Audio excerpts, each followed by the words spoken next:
Jangan lupa untuk subscribe YouTube channel Metro TV News dan nyalakan notifikasinya.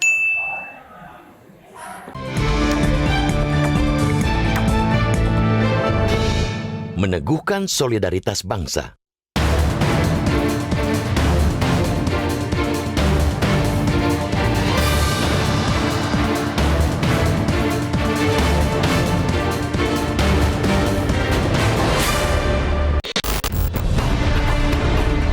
Rasa kemanusiaan mencapai puncaknya saat bencana terjadi.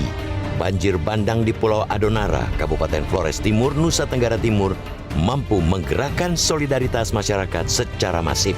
Solidaritas kemanusiaan itu tanpa batas dan tanpa sekat.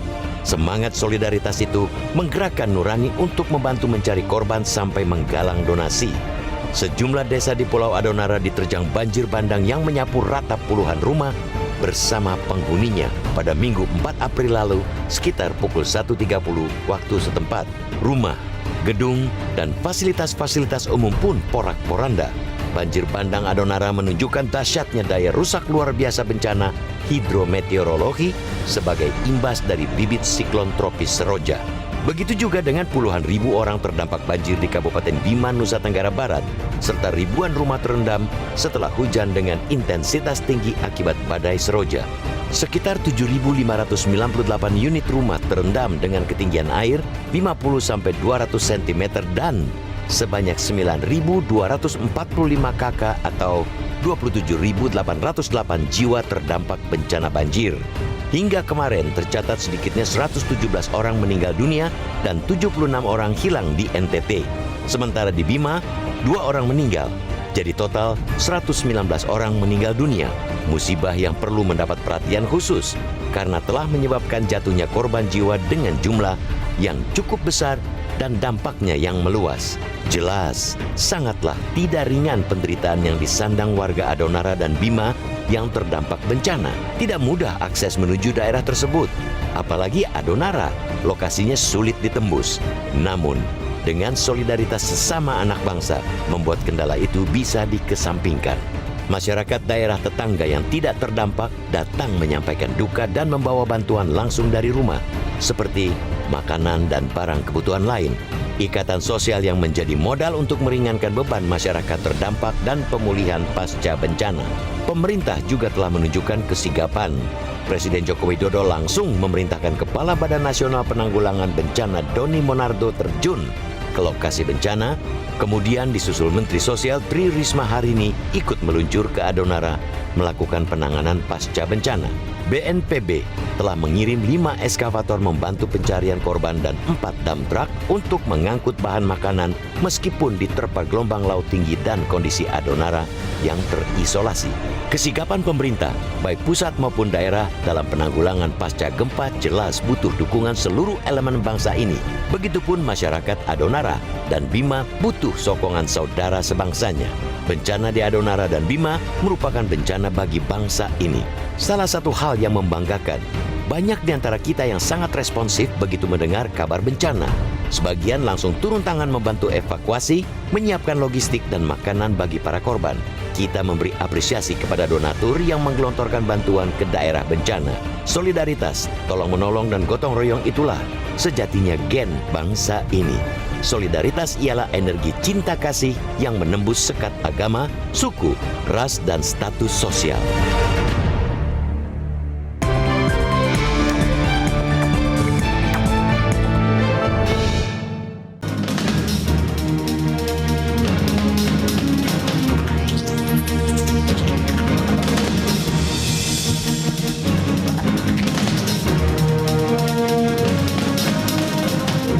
Selamat pagi pemirsa, rasa kemanusiaan mencapai puncaknya pada saat bencana terjadi. Banjir bandang di Pulau Adonara, Kabupaten Flores Timur, Nusa Tenggara Timur mampu menggerakkan solidaritas masyarakat secara masif.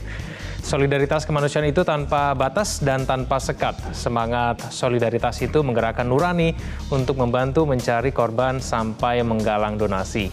Pemirsa, inilah editorial Media Indonesia di hari Jumat 9 April 2021 dengan tema meneguhkan solidaritas bangsa. Bersama saya Kevin Egan. Kami mengundang partisipasi Anda melalui sambungan telepon di nomor 021-583-99100. Dan untuk membahasnya telah hadir di studio anggota Dewan Redaksi Media Group Don Bosco Slamun. Bang Don, selamat pagi Bang. Selamat pagi Egan. Apa kabar Bang Don? Baik. Bang Don, sebelum kita berbicara lebih jauh mengenai solidaritas di tengah bencana, kita akan beberapa informasi yang ada di media Indonesia akan kami hadirkan untuk Anda pemirsa. Yang pertama masih juga berkaitan dengan bencana di NTT, Bang Don. Ya. Ini berkaitan dengan kondisi pengungsi yang memprihatinkan. Ini keluhan yang juga disampaikan oleh warga desa Sausina, Kecamatan Adonara Timur. Mereka mengaku belum mendapatkan bantuan apapun. Memang kendalanya begitu banyak Bang ya tampaknya, sehingga kemudian bantuan itu mungkin masih belum bisa tersalurkan secara maksimal. Itu Bang? Ya, saya yakin bahwa sebetulnya bantuan tersedia cukup banyak. Tetapi apakah itu sampai di tempat kejadian atau sampai di tempat bencana atau sampai ke masyarakat, itu yang menjadi pertanyaan. Iya. Karena memang tempat ini adalah tempat yang secara infrastruktur itu sangat minim. Rumah sakitnya saja di Adonara itu tidak punya. Gitu. Jadi bayangkan satu pulau tidak punya rumah sakit. Mungkin ada puskesmas, tapi Anda tahu kan seberapa itu puskesmas. Kalau kita lihat tempat mereka tidur dan seterusnya, kita bisa lihat tidak ada infrastruktur umum atau gedung-gedung besar, gedung umum untuk bisa menampung para pengungsi.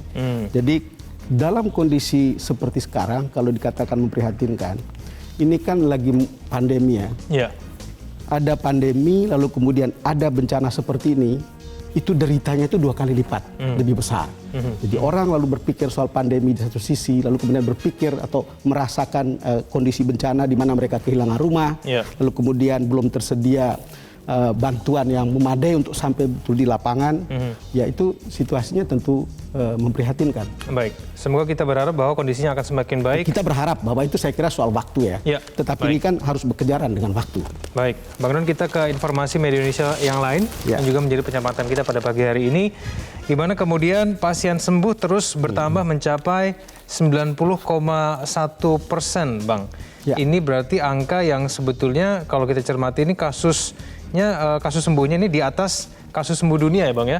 Iya, this is a good news. Jadi kalau lihat pasien sembuh sekarang sudah makin tinggi, lalu kemudian kita ada di atas angka dunia, kita punya 90,1%, lalu kemudian global itu 80,7%. Saya rasa kita harus mengapresiasi kerja para tenaga kesehatan kita yang luar biasa untuk kemudian berusaha untuk menyembuhkan saudara-saudara kita yang terkena tertular virus ini untuk sembuh. Gitu. Jadi saya kira itu sebuah perkembangan yang bagus.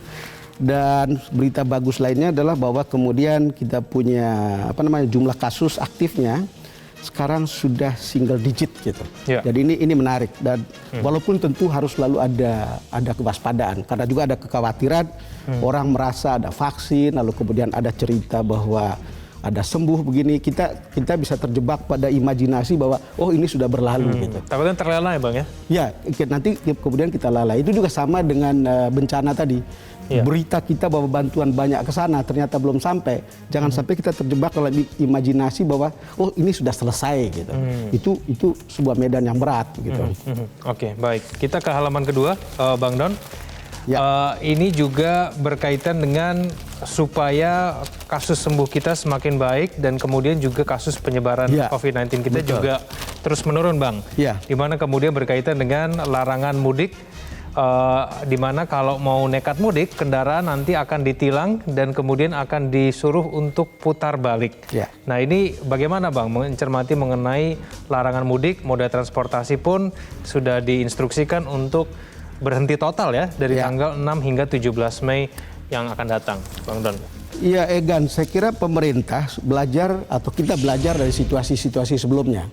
Karena ada tren ketika libur penularan itu meningkat. Ada lonjakan. Ada lonjakan. Apakah tahun lalu libur Lebaran yang tetap dilarang sebetulnya. Lalu kemudian Natal dan Tahun Baru, lalu kemudian Imlek. Kalau lihat seluruh angka itu memberi pelajaran pada kita bahwa saat libur panjang apalagi itu penularan itu meningkat. Kali ini terlihat bahwa pemerintah atau aparat lebih tegas. Lebih tegas untuk melakukan larangan atau melaksanakan larangan ini. Cuma selalu pertanyaannya kan seperti apa di lapangan.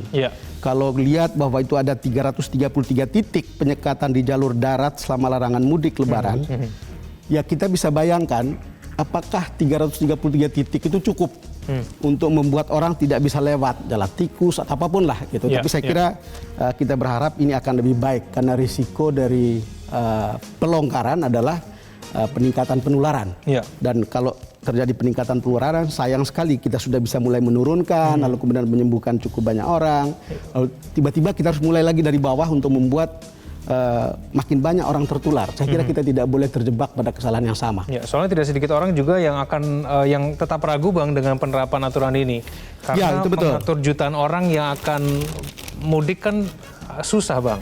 Nah ini bagaimana kemudian? Ya itu betul, kita juga ragu, makanya kita bilang ini soal pelaksanaan begitu. Soal pelaksanaannya seperti apa di bawah. Tapi saya kira kembali lagi kita tidak perlu pesimistis. Kita berharap bahwa aparat bekerja lebih sigap daripada sebelumnya. Kan ini kan ada aparat TNI, akan ada kepolisian.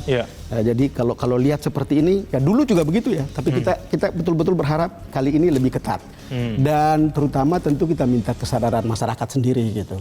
Ya kali ini ya tidak enak dan tidak lengkap dan tidak penuh rasa batin kita karena kita tidak bisa berlebaran di kampung halaman. Tidak bisa bersama dengan orang tua, tetapi kali ini kita tidak punya pilihan lain gitu. Sementara pada saat yang sama connectivity kita lewat mobile phone dan seterusnya kan sekarang kan semua serba mudah. Kita bisa lihat gambar satu sama lain, bisa ngobrol dalam bentuk Zoom dengan keluarga atau grup keluarga. Mestinya kali ini puas dulu dengan itu gitu. Saya kira kita mengerti bahwa ada rasa yang tidak penuh dan tidak sempurna ketika kita tidak pulang ke kampung pada saat Lebaran, ketika itu terjadi bertahun-tahun. Tetapi kali ini kita harus tahan diri dulu. Tahan diri dulu, baik. Kita ke tema kita pada hari ini, Bang Don, meneguhkan solidaritas bangsa. Bang Don, kalau mencermati mengenai beberapa hari ini, pasca terjadinya gempa di NTT, sebetulnya yang paling mendapatkan perhatian itu bagaimana kemudian warga saling membantu, Bang. Solidaritas akan sesama ketika terjadi bencana. Kalau Bang Don sendiri melihatnya seperti apa, Bang? Ya, kita ini masih saksi hidup tentang bagaimana munculnya solidaritas ketika terjadi bencana. Egan, saya tahun 2004 masih jadi pemret di Metro TV ketika tsunami di Aceh. Lalu kemudian pengalaman gempa di Jogja, pengalaman gempa Lombok, gempa Palu, lalu kemudian gempa Sulawesi, lalu kemudian gempa yang sekarang badai Seroja yang sekarang ada di NTT. Semua itu memperlihatkan bahwa ketika bencana terjadi, itu masyarakat kita itu secara spontan mau menyumbang. Action untuk menggerakkan tangannya untuk memberikan sumbangan dalam bentuk apapun. Ada bentuk uang, ada bentuk barang, ada bentuk makanan dan seterusnya. Saya ingat tahun 2004 itu di sini tuh macet menuju kantor Metro TV. Macet mulai dari Kebon Jeruk, dari tolnya sampai ke sini karena orang membawa membawa bantuan. Tetapi yang ingin saya katakan adalah bahwa ini sebuah keindonesiaan yang luar biasa. Ada imajinasi tentang keindonesiaan. Tetapi ketika bencana terjadi, imajinasi itu seolah-olah terwujud. Saya tidak mengenal orang yang sedang tertimpa bencana. Ada orang lain juga tidak saling mengenal, tidak pernah bertemu, tidak pernah berinteraksi. Tetapi karena rasa keindonesiaan, orang lalu menyumbang, orang lalu tergerak. Ini hal yang sangat luar biasa. Dan dalam kasus di NTT ini terjadi ketika pandemi. Tadi saya sudah bilang situasi seperti ini, ada pandemi, ada bencana, itu 2 kali lipat.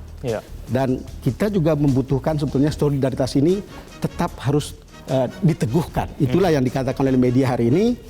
Ya kita rasa ini harus terus dijaga dan ditingkatkan karena ini adalah rasa keindonesiaan kita yang paling nyata yang kemudian membuat kita bisa action untuk saling menolong dan itu menghilangkan sekat-sekat apapun, sekat agama, sekat suku, sekat ras, sekat pulau, sekat daerah. Itu sesuatu yang luar biasa. Itu modal. Saya kira itu bisa kita mengerti ketika Bung Karno dulu mengatakan Pancasila itu bisa jadi Ekasila. Ekasila bisa jadi Trisila. Trisila bisa jadi Ekasila. Ekasila itu apa? Sama dengan gotong royong. Itu sesuatu yang luar biasa. Mungkin juga karena ada dari dulu gimana kemudian kita bisa mendapatkan frasa senasib dan sepenanggungan, Bang. Itu betul. Meskipun mungkin kita tidak berada di lokasi, tapi kita juga ikut merasakan bencana tersebut. Bagaimana, itu betul. Rasa senasib dan sepenanggungan, sejarah membuat kita menjadi Indonesia. Tetapi kan itu kan harus nyata dalam perbuatan. Kalau kita lihat, kita bertengkar, berdebat secara politis di berbagai tempat dan di berbagai forum. Tapi begitu ada bencana, kita rasanya cooling down, lalu kemudian bergerak untuk membantu. Oke, baik. Bang Don, kita akan cermati dulu paket informasi berikut ini. Pemirsa, inilah editorial Media Indonesia meneguhkan solidaritas bangsa.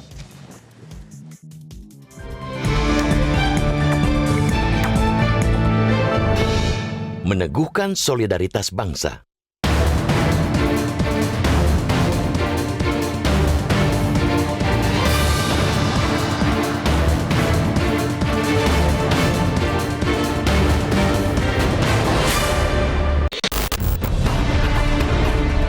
Rasa kemanusiaan mencapai puncaknya saat bencana terjadi. Banjir bandang di Pulau Adonara, Kabupaten Flores Timur, Nusa Tenggara Timur, mampu menggerakkan solidaritas masyarakat secara masif. Solidaritas kemanusiaan itu tanpa batas dan tanpa sekat. Semangat solidaritas itu menggerakkan nurani untuk membantu mencari korban sampai menggalang donasi. Sejumlah desa di Pulau Adonara diterjang banjir bandang yang menyapu rata puluhan rumah bersama penghuninya pada Minggu 4 April lalu sekitar pukul 1.30 waktu setempat. Rumah, gedung, dan fasilitas-fasilitas umum pun porak-poranda. Banjir bandang Adonara menunjukkan dahsyatnya daya rusak luar biasa bencana hidrometeorologi sebagai imbas dari bibit siklon tropis Seroja. Begitu juga dengan puluhan ribu orang terdampak banjir di Kabupaten Bima, Nusa Tenggara Barat, serta ribuan rumah terendam setelah hujan dengan intensitas tinggi akibat badai Seroja. Sekitar 7.598 unit rumah terendam dengan ketinggian air 50-200 cm dan sebanyak 9.245 kakak atau 27.808 jiwa terdampak bencana banjir. Hingga kemarin tercatat sedikitnya 117 orang meninggal dunia dan 76 orang hilang di NTT. Sementara di Bima, 2 orang meninggal. Jadi total 119 orang meninggal dunia. Musibah yang perlu mendapat perhatian khusus karena telah menyebabkan jatuhnya korban jiwa dengan jumlah yang cukup besar dan dampaknya yang meluas. Jelas, sangatlah tidak ringan penderitaan yang disandang warga Adonara dan Bima yang terdampak bencana. Tidak mudah akses menuju daerah tersebut, apalagi Adonara, lokasinya sulit ditembus. Namun, dengan solidaritas sesama anak bangsa, membuat kendala itu bisa dikesampingkan. Masyarakat daerah tetangga yang tidak terdampak datang menyampaikan duka dan membawa bantuan langsung dari rumah, seperti makanan dan barang kebutuhan lain. Ikatan sosial yang menjadi modal untuk meringankan beban masyarakat terdampak dan pemulihan pasca bencana. Pemerintah juga telah menunjukkan kesigapan. Presiden Joko Widodo langsung memerintahkan Kepala Badan Nasional Penanggulangan Bencana Doni Monardo terjun ke lokasi bencana. Kemudian disusul Menteri Sosial Tri Risma hari ini ikut meluncur ke Adonara melakukan penanganan pasca bencana. BNPB telah mengirim 5 eskavator membantu pencarian korban dan 4 dump truck untuk mengangkut bahan makanan meskipun diterpa gelombang laut tinggi dan kondisi Adonara yang terisolasi. Kesigapan pemerintah, baik pusat maupun daerah dalam penanggulangan pasca gempa jelas butuh dukungan seluruh elemen bangsa ini. Begitupun masyarakat Adonara dan Bima butuh sokongan saudara sebangsanya. Bencana di Adonara dan Bima merupakan bencana bagi bangsa ini. Salah satu hal yang membanggakan, banyak di antara kita yang sangat responsif begitu mendengar kabar bencana. Sebagian langsung turun tangan membantu evakuasi, menyiapkan logistik dan makanan bagi para korban. Kita memberi apresiasi kepada donatur yang menggelontorkan bantuan ke daerah bencana. Solidaritas, tolong-menolong dan gotong royong itulah sejatinya gen bangsa ini. Solidaritas ialah energi cinta kasih yang menembus sekat agama, suku, ras, dan status sosial.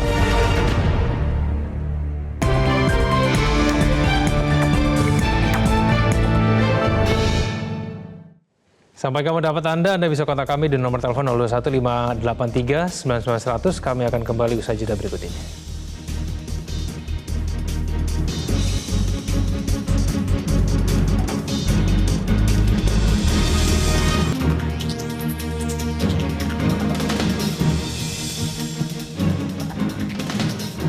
Terima kasih Anda masih bersama kami di Editorial Media Indonesia. Di segmen ini kami sudah terhubung melalui sambungan telepon dengan Sosiolog Universitas Indonesia Desi Indira Yasmin. Mbak Desi, selamat pagi. Pagi. Ya, Mbak Desi, menurut Anda peran dari solidaritas bangsa di tengah kondisi bencana itu seperti apa, Mbak Desi?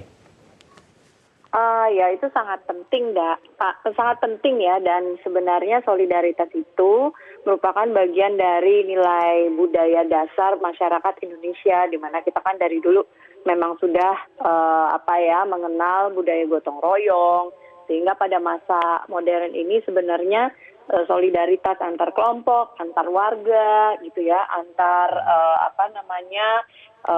kelompok umur juga itu merupakan salah satu bagian terpenting sih, gitu, untuk bisa memperkuat bangsa Indonesia, gitu. Baik, tapi dari ilmu sosiologi sendiri, Mbak Desi, ini tumbuhnya rasa solidaritas ini munculnya dari mana sih, Mbak Desi?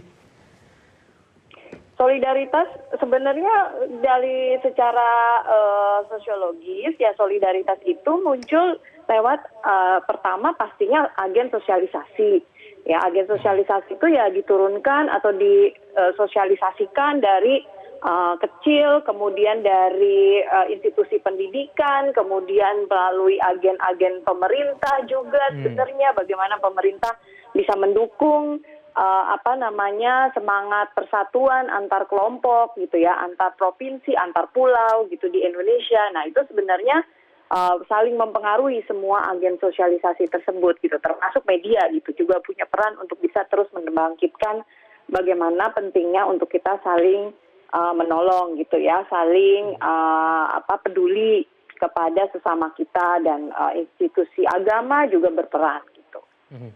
Cara memupuknya, Mbak Desi, supaya kemudian rasa solidaritas itu tidak hanya muncul pada saat kondisi bencana, tapi juga di kondisi yang lain, Mbak Desi, bagaimana?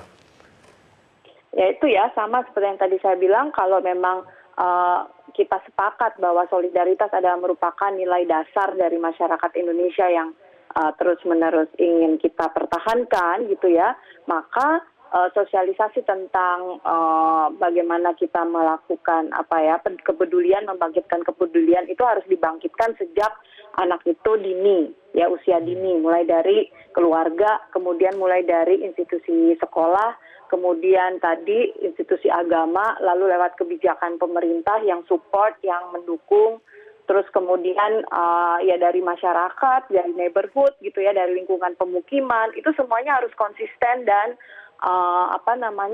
kurang lebih memegang atau sepakat untuk terus memupuk nilai solidaritas ini gitu. Kepedulian sih sebenarnya, saling peduli kepada sesama kita gitu. Mbak Desi, apakah solidaritas ini bisa kita katakan sebagai ciri khas ataupun identitas bangsa Indonesia? Secara umum solidaritas itu memang merupakan ciri nilai Asia itu pertama. Nah, apalagi untuk kultur Indonesia yang tadi saya sampaikan, sebenarnya itu sudah menjadi salah satu nilai dasar gitu untuk dalam konteks masyarakat Indonesia gitu. Karena di Asia hampir seluruhnya ya memang lebih nilai Asia itu lebih memperhatikan nilai solidaritas ini gitu ya. Cuman memang solidaritas ini kan nanti berkembang bentuknya ya, dari yang sifatnya tradisional menjadi solidaritas yang sifatnya lebih modern gitu. Nah, itu yang sebenarnya perlu dikawal lah gitu, kita pupuk gitu ya bersama supaya berkembangnya ke arah yang positif gitu. Jadi semangat gotong royong ini menjadi paling tidak senjata utama begitu ya, Mbak Desi ya, kalau kita berbicara mengenai kondisi-kondisi bencana di Indonesia. Iya betul, kalau untuk masyarakat Indonesia salah satu kekuatan atau yang kita sebut sebagai social capital dari masyarakat Indonesia itu adalah memang kepedulian, solidaritas. Itu memang cukup tinggi ya, di Indonesia masih cukup tinggi kalau kita bicara soal tadi kebencanaan gitu. Harapannya ya tidak hanya sekedar bencana, tapi dalam seluruh aspek kehidupan itu juga bisa menjadi salah satu nilai utama. Tentu saja solidaritas yang konstruktif dan positif ya, bukan destruktif gitu istilahnya. Ya. Oke, baik, Mbak Desi Indira Yasmin, sosiolog dari Universitas Indonesia. Terima kasih telah bergabung bersama kami di Editorial Media Indonesia. Bang Don, tadi Mbak Desi katakan bahwa semangat gotong royong kita itu di Asia ya, paling tidak itu memang lebih kental begitu kalau dibandingkan dengan luar negeri. Nah ini saya juga, tadi kita sudah ngobrol pada saat jeda Bang Don, ini ada survei ya dari World Giving Index 2018 yang mengatakan bahwa Indonesia memang berada di peringkat teratas sebagai salah satu negara yang paling dermawan sedunia. Nah ini bagaimana? Itu betul, Egan. Saya kira tadi Mbak Desi juga mengatakan bahwa soal gotong royong dan kesetiakawanan sosial itu atau saudara sosial itu adalah sesuatu yang asli. Saya mungkin tidak bermaksud untuk melebih-lebihkan. Dulu kita belajar sejarah tentang Pancasila yang diperas oleh Bung Karno itu, Pancasila, Trisila, kemudian menjadi Ekasila. Ekasila adalah gotong royong, esensinya atau substansinya. Mungkin di saat-saat seperti inilah kita menemukan kebenarannya. Dan bagaimana seorang bapak bangsa bisa menemukan roh kebangsaan kita itu ada di sana. Nah betul tadi Egan menyinggung soal sebuah survei, itu World Giving Index atau indeks kedermawanan. Ini baru tahun 2021. Indonesia itu masuk dalam 10 besar sebagai bangsa yang paling dermawan. Di antara 10 besar itu ada Amerika, ada Myanmar, ada New Zealand, ada Australia, Irlandia, Kanada, Inggris, Belanda, Sri Lanka, dan Indonesia. Banyak negara maju di antaranya. 3 negara yang tidak maju gitu, itu ada Myanmar, ada Sri Lanka, dan ada Indonesia. Dan kalau kita lihat, artinya orang mendermakan sesuatu bukan dari kekayaan, tapi dari kekurangannya pun dia memberikan sesuatu. Gitu. Itu berarti sesuatu yang sangat spesifik gitu. Kalau orang memberi dari kekayaan, dari kelebihan, itu bukan sesuatu. Gitu. Tapi kalau dari kekurangan, itu baru luar biasa. Kalau kita lihat dari survei tadi itu dari 10 besar, itu dengan skor keseluruhan sebesar 50%. Dari responden survei sebanyak 42% mengaku membantu orang asing. 69% menyumbangkan uang ke lembaga amal. Dan Anda bisa lihat bagaimana lembaga-lembaga amal di Indonesia. Dan 40% mengikuti kegiatan amal secara sukarela. Ini sesuatu yang sebetulnya fantastis. Dalam konteks keindonesiaan, kembali lagi itu seperti ada semacam imaginary society. Orang tidak saling kenal, orang tidak pernah berinteraksi, saudara bukan, bahkan jauh di seberang sana. Tapi begitu ada kejadian seperti ini, orang dengar ringan membantu. Mulai dari hal yang paling kecil sampai yang paling besar. Saya ingin mengatakan suatu contoh yang paling konkret dan paling dekat dengan saya ya. Ketika tahun 2004 ada tsunami, seorang Surya Paloh yang waktu itu memimpin Metro TV, kita membuka dompet kemanusiaan Indonesia Menangis untuk Aceh. Tahu nggak Egan? Orang seperti Bang Surya itu resah. Kamu buka dompet, kalau tidak ada dana yang masuk, bagaimana? Lalu saya juga bingung. Apa yang terjadi? Bang Surya bilang, semua iklan yang masuk di program kita itu disumbangkan saja begitu. Disumbangkan kepada korban tsunami. Sebegitu spontannya untuk punya hati untuk menyumbangkan itu. Ya Surya Paloh kenapa saya sebut sebagai contoh, karena saya ada sebagai saksi hidupnya. Dan tentu banyak yang lain yang bisa lakukan itu. Kita lihat misalnya Budat Susi, tapi ini kan sebagai sebuah organisasi. Yang ingin saya katakan, banyak orang yang punya sikap spontanitas seperti itu. Dan pada tahun 2004 itu Metro memimpin pengumpulan dana. Yang kemudian kita lihat ada bagian iklan yang kita sumbangkan, ada dana masyarakat yang tadi saya bilang sangat spontan memberikan sumbangan. Itu sebuah teater yang kemudian memperlihatkan kepada publik bagaimana luar biasanya spontanitas masyarakat kita untuk menyumbang. Dan itu kemudian Metro TV membawa terus-menerus itu hampir setiap bencana. Setiap bencana, dan itu menjadi institusi yang lead dalam pengumpulan dana seperti ini. Jadi kita bisa tahu denyut nadi masyarakat untuk menyumbang seperti itu karena kita mengalami dan kita menjadi saksi hidupnya. Baik. Bang Don, kita jeda dulu Bang Don. Pemirsa jangan kemana-mana, kami akan kembali usai yang saat ini.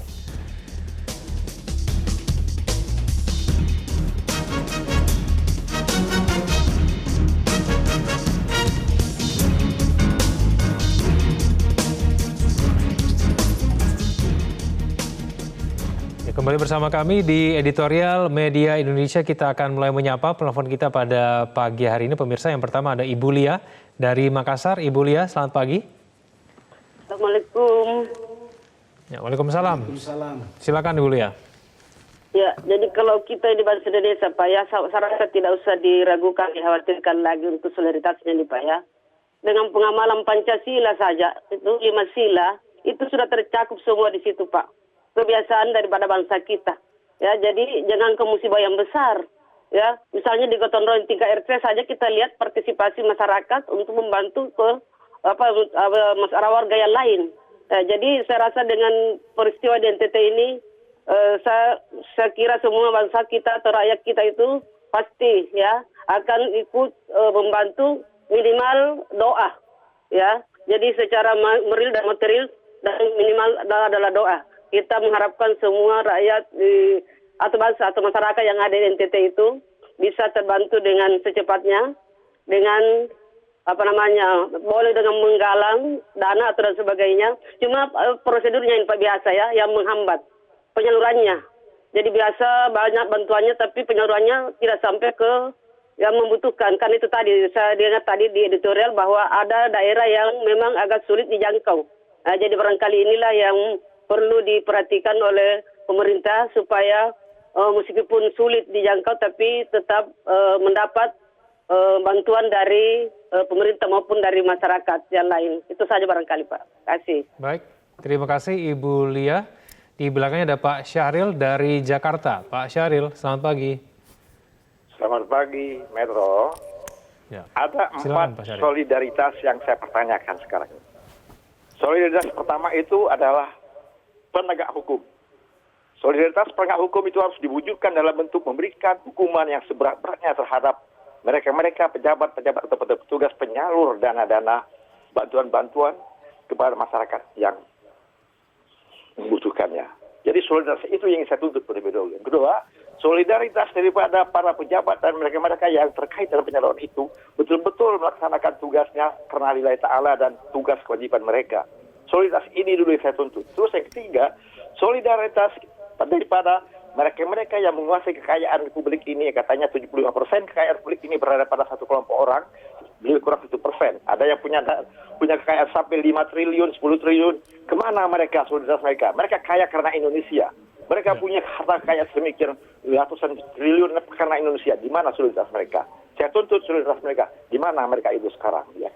Solidaritas yang terakhir yang ingin saya sampaikan sekarang itu adalah solidaritas kepada pelaksana pengawasan, pengontrolan, kontrol. Apakah mereka itu punya solidaritas untuk melaksanakan tugas mereka, kontrol mereka, sebagaimana mereka patut bertanggungjawabkan. Kalau tidak ada itu semuanya nonsen semuanya. Ya, solidaritas itu yang kita tuntut sekarang itu. Apa artinya solidaritas pada kaum lemah, ekonomi lemah, masyarakat pendidikan lemah? Apa artinya? Bila dibandingkan dengan mereka yang memiliki kekayaan, ada yang 5 triliun, mana solidaritas mereka sekarang itu? Mana suara mereka? Yang memiliki kekayaan 100 triliun, kemana? Yang memiliki kekayaan miliar, ratusan miliar. Mereka kan kaya karena Indonesia. Karena Indonesia, apakah mereka itu adalah warga negara Indonesia sejati? Ini dipertanyakan sekarang ini. Terima kasih. Baik, terima kasih Pak Syahril. Di belakangnya ada Pak Bambang Saptono dari Surakarta. Pak Bambang, silakan Pak. Selamat pagi Metro TV dan selamat pagi saudaraku bangsa Indonesia. Bahwa solidaritas bangsa Indonesia untuk saudara kita korban bencana banjir bandang dan tanah longsor di NTT maupun NTB sangatlah diharapkan. Di mana Mas, sampai sekarang ini jumlah korban yang meninggal dunia telah mencapai 163 orang. Yang belum diketemukan mencapai 45 orang. Dan yang mengungsi ada 8.400-an orang. Nah, selain itu Mas, bahwa lokasi terjadinya bencana sampai sekarang ini kondisinya masih sangat memprihatinkan. Seperti kita lihat di inset televisi. Sebagai gambaran yaitu rumah-rumah rusak, infrastruktur rusak, lingkungan rusak, harta benda dan sandang pangan hilang.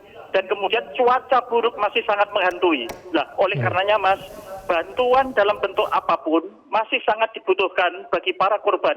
Contohnya Mas, ini peran swasta ataupun kolega atau mitra dari pemerintah untuk membantu satu, alat berat yang bisa digunakan untuk evakuasi dan juga untuk memperbaiki infrastruktur. Yang kedua, genset atau sumber daya listrik. Kemudian yang ketiga, jaringan telekomunikasi untuk komunikasi. Kemudian yang keempat, sandang pangan, kemudian juga obat-obatan. Nah, selama ini Mas kami melihat apa yang dilakukan oleh pemerintah pusat dan juga pemerintah daerah di dalam menangani korban bencana NTT dan juga NTB ini perlu untuk didukung oleh peran swasta maupun masyarakat pada umumnya. Terima kasih, Mas. Baik, terima kasih Pak Bambang dari Surakarta, Jawa Tengah. Bang Don, sebelum kita jeda, Bang Don, penelpon kita pada hari ini mungkin mencermati mengenai bantuan yang mungkin tidak sampai. Betul. Apresiasi terhadap solidaritasnya memang tinggi, tapi mengkhawatirkan jangan-jangan bantuannya tidak sampai. Ataukah kemudian mungkin kendala infrastruktur, ataukah mungkin jangan-jangan ada bantuan yang mungkin dikorupsi atau disalahgunakan, begitu Bang, dan lain-lain. Bagaimana Bang Don? Iya, saya kira menarik uraian Pak Sahril ya, juga dari Pak Bambang Saptono tadi ya, tentang solidaritas ini. Saya kira kalau diurai memang akan banyak sekali gitu. Bagaimana bantuan itu harus sampai, lalu bagaimana orang kaya harus bisa lebih aware terhadap hal-hal seperti ini karena mereka kaya dari Indonesia sebetulnya. Kalau lihat masyarakat kecil saja sudah begitu aware menyumbang dari kekurangannya, kira-kira gitu kalau kita sambung ya. Mestinya yang kaya juga harus lebih banyak tangan, nggak bisa jadi penonton gitu. Ini bukan soal menimbulkan kecemburuan ya, tapi saya kira ini sebuah keharusan etis gitu kira-kira ya. Lalu kemudian kalau kita lihat memang membicarakannya mudah, tapi saya kira di lapangan juga tidak semudah seperti yang kita bicarakan. Para korban pasti lebih menderita, tapi mereka yang juga menolong itu juga pasti tidak mudah untuk menyampaikan itu. Sekarang kasus NTT, karena saya dari sana, saya hari tanggal 4 itu saya di Pulau Sumba, dan pada hari itu kita bisa turun pesawat. Setelah pesawat kita turun di Waingapu, selesai hujan lebat, bandaranya sudah tidak bisa didarati lagi, termasuk pesawat yang dari Kupang atau yang ke Kupang, karena Kupang juga sudah tidak bisa didarati karena juga tergenang air, lalu kemudian badai Seroja itu kencang begitu. Dan kita bisa melihat jangan-jangan di Sumba atau di Waingapu itu baru pertama kali dalam puluhan tahun orang menonton banjir sambil cemas. Jadi saya lewat dan di sebuah jembatan itu banjirnya itu besar sekali dan orang menonton. Ya ada keheranan dengan banjir, tapi juga ada kecemasan bahwa itu bisa berbahaya gitu.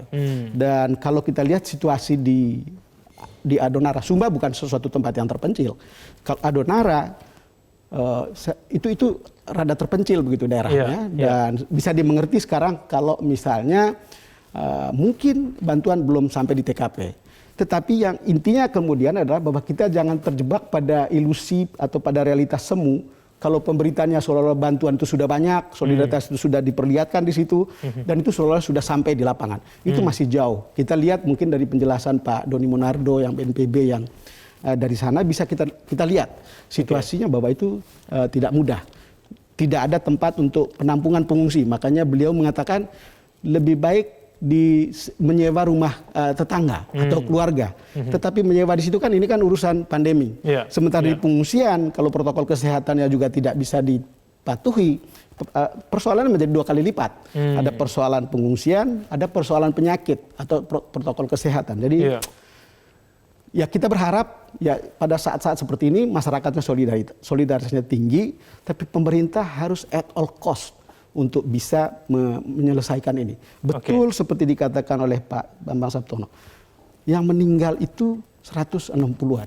Yang hilang itu 70-an. Dan itu harus tetap diusahakan untuk ditemukan. Itu bukan sebuah angka yang kecil. Dan angka mungkin mau 1, mau 2, itu ini kematian itu bukan sekedar angka. Tapi yang ingin kita katakan adalah ini sebuah bencana yang masif. Jadi sekarang gubernur sudah di TKP, wakil gubernur sudah di TKP, dan hari ini kan Presiden Jokowi akan ke sana. Mudah-mudahan akan bisa dilihat bagaimana Presiden mengamati situasi persisnya seperti apa. Mungkin ikut bisa merasakan atau atmosfer bagaimana masalah pengungsian itu kekurangannya, dan saya kira untuk NTT Jokowi itu sudah berkali-kali dan tidak terhitung sudah berapa kali dia ke sana, dan untuk untuk urusan bencana kali ini gitu. Baik, kita jeda kembali Bang Don. Pemirsa jangan kemana-mana, kami akan kembali usai yang satu ini.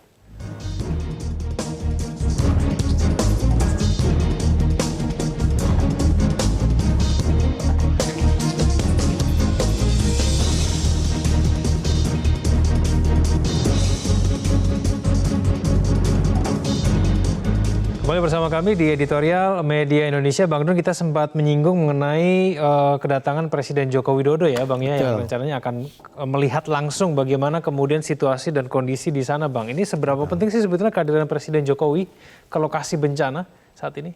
Saya kira kita sering melihat Presiden itu ada di tengah-tengah bencana dan tidak terkecuali ke NTT kali ini.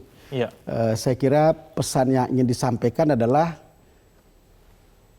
aparat di bawahnya bekerja lebih cepat. Dan biasanya kalau presiden datang, biasanya aparat akan bekerja lebih cepat. Gitu. Yang kedua tentu ingin merasakan atau perlu merasakan atmosfer pengungsian di situ. Ada persoalan kesehatan, ada persoalan tempat tinggal, ada persoalan makanan, ada persoalan protokol kesehatan, ada begitu banyak soal di situ. Ada persoalan infrastruktur yang rusak, yang harus diperbaiki dan harus ditangani. Ada pencarian korban, dan saya kira banyak sekali pekerjaan detail yang Presiden tentu lihat di sana, lalu kemudian akan menentukan bantuan-bantuan berikutnya akan seperti apa. Sekali lagi kita berharap kehadiran Presiden akan membuat kita akan melihat bagaimana realisasi bantuan itu cepat sampai ke lapangan. Jadi bukan hanya bicara lalu kemudian itu cepat. Sekarang ini orang butuhkan sebetulnya adalah dalam bentuk sumbangan, dalam bentuk uang kan. Kalau dalam bentuk barang datang dari sini sampai ke Timur Flores itu akan sangat lama. Sementara logistik lewat pesawat sekarang sudah bisa dibuka, tetapi tidak sampai ke Adonara. Jadi itu masih harus sampai di Larantuka, kemudian atau di Kalabahi yang di Pulau Alor, atau dari Kupang baru dengan kapal. Gitu, itu masih cukup jauh gitu. Jadi negara kita ini sangat luas dan saudara-saudara kita di sana harap bersabar untuk menunggu bantuan ini sambil berharap aparat bekerja sangat cepat. Tapi perhatian dari pemerintah pusat terhadap NTT sendiri, Bang Don, selama ini seperti apa sih, Bang? Kalau melihat apa yang dibangun di sana, ada sejumlah bendungan, ada jalan, ada infrastruktur penerbangan dan seterusnya. Ada persawahan. Terakhir kan Pak Jokowi itu meresmikan food estate di Pulau Sumba. Saya kemarin datang ke situ dan untuk melihat saya diajak Pak Rahmat Gobel sama istri Gubernur Leskodat itu Yuli Leskodat. Itu saya ke situ dan itu melihat. Artinya kalau lihat dari segi itu perhatian Presiden terhadap NTT sebetulnya tinggi. Jauh lebih tinggi dibandingkan perhatian-perhatian yang mungkin diterima oleh NTT dari presiden-presiden sebelumnya. Dari segi begitu banyak kunjungan, dari pembangunan infrastruktur yang dilihat gitu.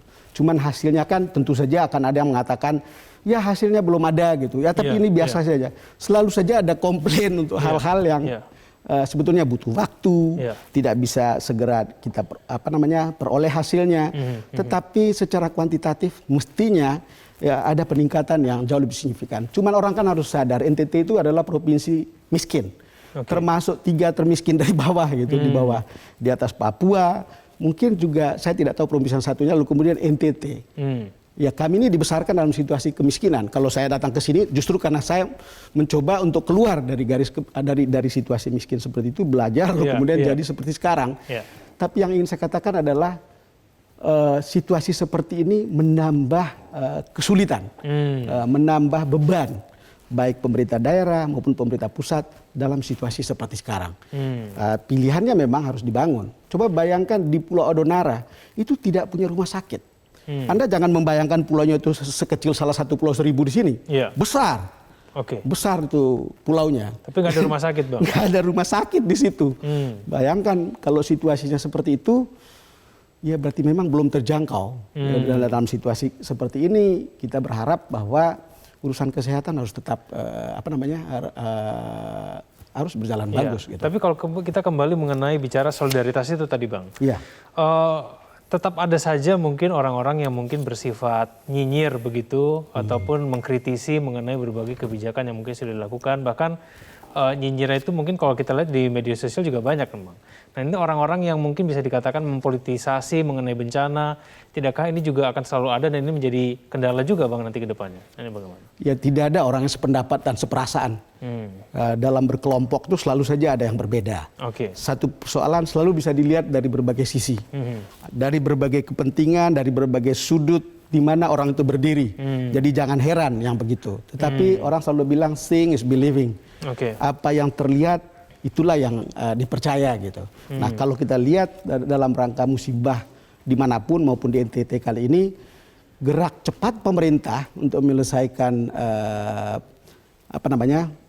persoalan bencana di sana, gerak cepat solidaritas masyarakat untuk kemudian bantuannya cepat sampai di tempat, itu akan menjadi fakta yang membuat orang nyinyir atau orang mempolitisasi atau apapun itu akan hilang dengan sendirinya. Walaupun tidak bisa hilang sama sekali. Ya sekali lagi Egan, setiap orang bisa melihat sesuatu dari posisi dia berdiri gitu.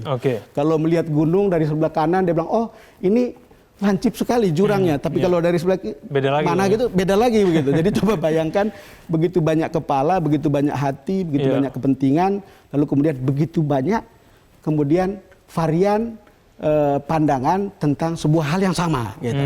Tetapi kembali lagi orang harus memperlihatkan action. Seperti kata saya tadi, jangan sampai orang terjebak dalam ilusi seolah-olah berita yang mengatakan bantuan begitu banyak, lalu kemudian pemerintah pusat sudah mengerahkan ini dan kita lalu berpikir itu sudah sampai. Tidak, itu betul-betul harus dilihat faktanya seperti apa di sana. Apakah itu tidak dipotong, apakah itu sampai dengan benar, apakah itu membantu dan menolong orang dalam keadaan seperti sekarang, itu harus betul-betul dilihat di lapangan. Ya, tapi memupuk solidaritas itu bagaimana caranya Bang? Karena kan kalau kita menjelaskan orang kaya yang memberikan sumbangan itu lebih mudah. Tapi menjelaskan orang yang mohon maaf, miskin begitu, membantu saudara-saudara yang kemudian tertimpa bencana, nah ini masih susah dijelaskan. Nah ini bagaimana kemudian Bang Don? Ya, hanya orang susah yang tahu apa artinya ketika dia membantu orang lain. Hanya orang miskin yang tahu apa artinya membantu ketika orang lain yang juga susah dan miskin. Orang kaya itu akan bisa melihat dari atas dan mungkin melihat dari luar. Tetapi orang kaya yang mungkin pernah miskin juga bisa tahu gitu. Atau orang yang pernah survive untuk kemudian berjuang. Orang kaya juga tidak salah. Dan dia kaya juga mungkin jalannya jalan yang benar begitu kira-kira ya. Tapi jangan dipersalahkan. Tapi yang ingin kita katakan kan, ya udah kalau orang miskin saja mau menyumbang, bapak-bapak yang kaya ikut nyumbang juga gitu. Tetapi kan sumbangan itu kan tidak perlu diketahui, tangan kanan tidak perlu tahu apa yang dibuat oleh tangan kiri, bukan? Dan saya kira banyak orang dermawan yang menyumbang di sana. Salah satu yang saya yakin betul dan saya tahu dan saya dapati ketika kita mau mengirim barang dari sini, ada tante saya mau mengirim barang dari sini, ada dokter dulu di kampung saya, lalu kita mau mengirim barang lewat Hercules, tetapi itu tidak bisa. Kenapa? Karena itu disewa atau dipakai oleh untuk mengirim bantuan yang disalurkan oleh Buddha Sutsi. Dan saya tahu yayasan ini sangat banyak bekerja untuk itu. Dan ini kan banyak di situ kumpulan orang-orang berada gitu yang bisa memberikan bantuan. Kita bisa lihatlah sebetulnya memprotes ini juga tidak betul gitu karena orang mungkin sudah memberi bantuan, tapi ada yang memberi bantuan tapi juga tidak perlu diketahui. Tetapi kan secara umum kita bisa melihat Indonesia itu punya keunggulan dalam solidaritas seperti ini. Seperti yang sudah ditunjukkan oleh survei tadi yang kita bicarakan. Jadi bagaimana orang miskin atau orang pada umumnya biasa beramal. Bahkan membantu orang asing. Orang asing dalam pengertian orang yang tidak dia kenal gitu ya. Dan itu ya mungkin ini imajinasi tentang keindonesiaan itu jadi nyata dalam situasi seperti ini. Nah bagaimana kalau pertanyaan tadi Egan bilang bagaimana membina supaya rasa solidaritas ini berkembang, saya kira Ibu Desi tadi memberikan jawaban. Itu kan bisa mulai dari keluarga, dari sekolah, di masyarakat. Ya, orang kalau kasih contoh yang baik, sebetulnya nggak perlu terlalu banyak dikhotbahkan. Kadang-kadang khotbah, orang yang khotbah saja belum tentu membantu. Bisa dibayangkan, tapi kalau orang berbuat, orang bisa lihat ini adalah khotbah yang paling efektif. Jadi itu action itu lebih penting daripada kata-kata. Baik, Bang Don, terima kasih telah hadir sama kami di editorial Media Indonesia. Selamat pagi, Bang Don. Selamat pagi ya kan. Pemirsa, solidaritas, tolong menolong, dan gotong royong itulah sejatinya gen dari bangsa ini. Solidaritas adalah energi cinta kasih yang menembus sekat agama, suku, ras, dan status sosial. Terima kasih Anda telah menyaksikan editorial Media Indonesia. Selamat pagi. Terima kasih, Bang.